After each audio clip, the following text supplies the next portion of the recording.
नमस्कार दोस्तों, नेहरू के खानदान की सच्चाई के भाग 2 को कंटिन्यू करते हैं। राजीव गांधी के जन्म के कुछ समय बाद ही इंदिरा गांधी और फिरोज एक दूसरे से अलग हो गए थे, लेकिन इन दोनों के बीच तलाक नहीं हुआ था।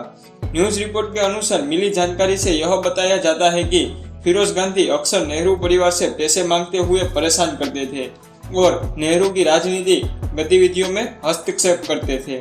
तंग आकर नेहरू ने फिरोज को आनंद महल में आने जाने पर प्रतिबंध लगा दिया था।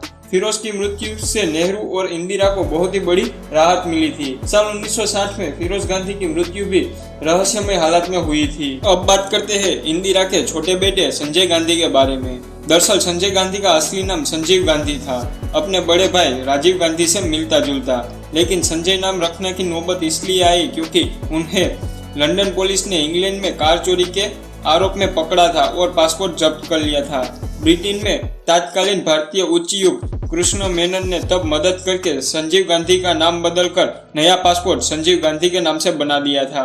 इन्हीं कृष्ण मेनन को भ्रष्टाचार के एक केस में नेहरू और इंदिरा ने बचाया था। न्यूज रिपोर्ट के अनुसार ऐसा माना जाता है कि संजय गांधी अपनी मां इंदिरा गांधी को ब्लैकमेल करते थे, जिसके कारण संजय के सभी बुरे कामों पर इंदिरा गांधी ने पर्दा डाला था। संजय गांधी की भी एक प्लेन क्रैश में मृत्यु हो गई थी और प्लेन की घटना पूरी तरह से रहस्यमय थी। ऐसा इसलिए क्योंकि संजय गांधी का प्लेन किसी भी चीज से टकराए बिना ही क्रैश हो गया। ऐसा सिर्फ उस परिस्थिति में होता है जब विमान में ईंधन खत्म हो जाता है, लेकिन उस समय की उड़ान रिपोर्ट के अनुसार ऐसा बताया जाता है कि उड़ान से पहले प्लेन को फुल टैंक कर दिया गया था और बाद में इंदिरा गांधी ने अपनी पावर का गलत इस्तेमाल करके जांच को बहुत आगे चलने नहीं दिया। अब वापस आते हैं जवाहरलाल नेहरू की तरफ। एमओ मथाई अपनी पुस्तक में लिखते हैं कि साल 1948 में वाराणसी से एक सन्यासी दिल्ली आई थी, जिसका काल्पनिक नाम श्रद्धा माता था।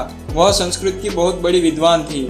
एक दिन नेहरू के पुराने कर्मचारी एसडी उपाध्याय ने एक खत नेहरू को दिया, जिसके कारण नेहरू उस सन्यासी को इंटरव्यू देने के लिए राजी हो गए। क्योंकि देश जब आजादी हुआ था और काम भी बहुत ज्यादा था, तो नेहरू ने ज्यादातर इंटरव्यू आधी रात को ही दिए थे।